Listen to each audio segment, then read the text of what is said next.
ఉత్తరాంధ్రలో అత్యంత వైభవంగా జరిగే జాతరలో విజయనగరం జిల్లా రాజాం పోలిపల్లి పైడితల్లి అమ్మవారి జాతర ఒకటి. నేటికి 100 ఏళ్లు పూర్తయినా కాని ఈ గుడి వెనక దాగి ఉన్న ఒక రహస్యం, అసలు సిసలైన చరిత్ర చాలా మందికి తెలియదు.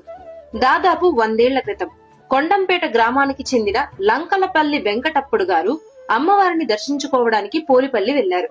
తిరుగు ప్రయాణంలో కొండంపేట రాజాం పొలిమేరలోని ఒక పనస చెట్టు దగ్గరకు రాగానే తన ఎడ్ల బండి బరువుగా అనిపించి ఎడ్లు ఆగిపోయి మోకాళ్లపై ఉండిపోయాయి. అప్పుడే ఒక గొంతు వినిపించింది. నేను పోలిపల్లి పైడితల్లిని.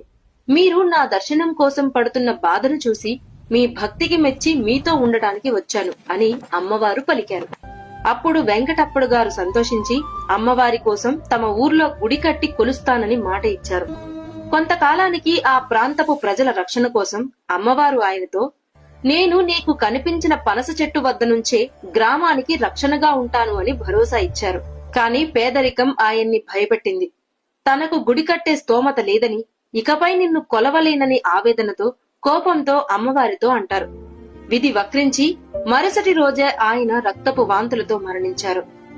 ఆ ఇంటివారు ధైర్యం కోసం అమ్మవారిని కొలిచి వేడుకోగా ఆ తల్లి దయతెలిచి, ఇకపై నేను ఆ పనస చెట్టు దగ్గరే కొలువై ఉంటాను.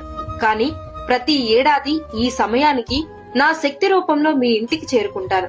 మరలా మంగళవారానికి నన్ను మీరంతా భక్తితో కొలిచిన తర్వాతే తిరిగి గుడికి చేరుకుంటాను అని అభయం ఇచ్చారు. అలా అక్కడ మొదలైన అమ్మవారి కథ కొంతకాలానికి, అంటే 1926లో వాకచర్ల కుటుంబీకులు ఆ దారిలో ప్రయాణిస్తూ ఆ చెట్టుని దర్శించుకుని ఆ చెట్టు వివరాలు తెలుసుకున్నారు. అమ్మవారి మహిమ గ్రహించి తమకు ఎప్పటి నుంచో ఇబ్బందిగా ఉన్న కొన్ని సమస్యలు తీరిన ఎడల గుడి కట్టిస్తామని మొక్కుకున్నారు. అలాగే వారి సమస్యలు చాలా త్వరగా ఎటువంటి ఆటంకం లేకుండా తీరిపోయాయి. అప్పటి నుంచి వారు అమ్మవారికి గుడి కట్టి కొండంపేట గ్రామస్తులు, లంకలపల్లి, వాకచర్ల, సలాది వంటి ఎంతో మంది ప్రతి ఏటా ఘనంగా ఉత్సవాలు చేస్తున్నారు. అమ్మ పుట్టినిల్లు అయిన కొండంపేటకి పసుపు ముద్దలు, ఆయుధ రూపంలో అమ్మవారి ఘటాలతో వెళ్లి తిరిగి మంగళవారం గుడికి చేరుకుంటారు. ఇది మన పోలిపల్లి పైడితల్లి అమ్మవారి చరిత్ర. గుడి రాజ్యంలో ఉన్న అమ్మవారి మూలాలు కొండంపేటలో కూడా ఉన్నాయి. అందుకే జాతర జరిగే ఆ 5 రోజులు అమ్మవారి శక్తి స్వరూపం కొండంపేటకి చేరుకుంటుంది. కాని అమ్మవారి శాంతి స్వరూపం మాత్రం గుడిలోనే ఉంటుంది.